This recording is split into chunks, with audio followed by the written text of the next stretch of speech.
Hello guys, അസ്സലാമു അലൈക്കും. Welcome back to my channel. അപ്പോൾ ഇന്ന് നമ്മുടെ വീഡിയോ എന്ന് പറയുന്നത് പെരുന്നാളിൻ്റെ തലേ ദിവസത്തെ പരിപാടികളിലാണ് കേട്ടോ. അപ്പോൾ എല്ലാവരും അതൊക്കെ ഒന്ന് കാണും. അപ്പോൾ പിന്നെ നമ്മൾ ഫിത്ർ സക്കാത്തിൻ്റെ അരികളൊക്കെ നമ്മൾ പാക്ക് ചെയ്തിട്ട് ഓരോ ഭാഗത്തിലേക്ക് അങ്ങനെ എത്തിക്കാൻ വേണ്ടിയിട്ടൊക്കെ പാക്ക് ചെയ്ത് വെക്കുന്നുണ്ട് കേട്ടോ. അപ്പോൾ നിങ്ങളുടെ പെരുന്നാൾ ഒരുക്കങ്ങളൊക്കെ ഏതുവരെ എത്തിയെന്നൊക്കെ ഉള്ളതൊന്ന് കമൻറ്റിൽ പറയണം കേട്ടോ. അപ്പോൾ ഞങ്ങളിതാ ഇവിടെ ഓരോ ഭാഗത്തേക്കും എത്തിക്കാൻ വേണ്ടിയിട്ട് നമ്മുടെ അരിയൊക്കെ ഒന്നിങ്ങനെ സെറ്റാക്കി വെക്കുന്നുണ്ട് കേട്ടോ. അപ്പോൾ നമുക്ക് പിന്നെ ഇതൊക്കെ അങ്ങനെ ഒക്കെ റെഡിയാക്കി നമ്മുടെ പാക്ക് ചെയ്ത് വെച്ച് കഴിഞ്ഞാൽ പിന്നെ നമുക്ക് വേഗം കൊടുക്കാമല്ലോ എല്ലാവർക്കും. അങ്ങനെ നമ്മുടെ വല്യപ്പാക്ക് പെരുന്നാൾ ഡ്രസ്സൊക്കെ എടുത്തിട്ടുണ്ടായിരുന്നു കേട്ടോ. അപ്പോൾ അതൊക്കെ ഒന്ന് കൊടുക്കാനൊക്കെ പോയി. അങ്ങനെ വലിയപ്പാക്ക് പെരുന്നാൾ പൈസയും പെരുന്നാൾ ഡ്രസ്സൊക്കെ കൊടുത്തു കേട്ടോ.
അപ്പോൾ ഗൈസ്, അപ്പോൾ നമ്മൾ മൈലാഞ്ചൊക്കെ ഇട്ടു കേട്ടോ. അപ്പോൾ ഞാൻ ഇട്ട ഡിസൈനാണ് കേട്ടോ. അപ്പോൾ എല്ലാവർക്കും ഇഷ്ടപ്പെട്ടു എന്നത് പറയാം കേട്ടോ. അപ്പോൾ മോൾക്കൊക്കെ ഇട്ട് കഴിഞ്ഞതിന് ശേഷം പിന്നെ ഞാൻ എൻ്റെ ഒരു കയ്യിൽ ഇങ്ങനെ ഇട്ടു കേട്ടോ. പിന്നെ വേറെ കയ്യിലും കൂടി ഇടണം. അപ്പോൾ നെക്സ്റ്റ് കയ്യിലും കൂടി ഇങ്ങനെ ഇട്ടു കേട്ടോ. പിന്നെ ഇതാകെ ഫെയ്ഡായിട്ടോ. അപ്പോൾ എല്ലാവർക്കും എൻ്റെയും എൻ്റെ കുടുംബത്തിൻ്റെയും ഈദ് മുബാറക്. അപ്പോൾ നമ്മൾ കുറച്ച് പൂത്തിരി മേശപ്പൂവൊക്കെ വാങ്ങിയിട്ടുണ്ടായിരുന്നു. അപ്പോൾ അതൊക്കെ ഒന്ന് കത്തിക്കുകയാണ് ഗൈസ്. അപ്പം നമ്മൾ പൂത്തിരി കത്തിക്കുകയാണ് കേട്ടോ. അപ്പം നമ്മുടെ പെരുന്നാളിൻ്റെ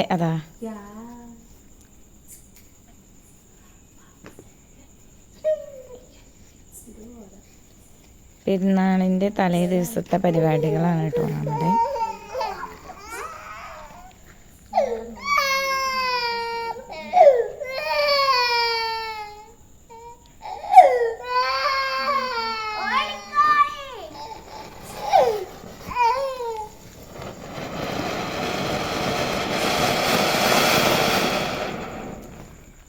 അപ്പോൾ മോൾ അതിൻ്റെ ഇടയിൽ ഇന്ന് എൻ്റെ ഉപ്പച്ചിയുടെ അവിടുത്തെ പെരുന്നാളല്ലേ, അപ്പോൾ എൻ്റെ ഉപ്പച്ചിയുടെ പെരുന്നാളല്ലേ, അപ്പോൾ എൻ്റെ ഉപ്പച്ചി കാണിച്ചു കൊടുക്കട്ടെ എന്നൊക്കെ പറഞ്ഞിട്ട് വീഡിയോ കോളൊക്കെ വിളിച്ചിട്ട് ഇങ്ങനെ മേശപ്പൊക്കെ കത്തിക്കുന്നത് കാണിച്ചു കൊടുക്കുന്നുണ്ട് കേട്ടോ.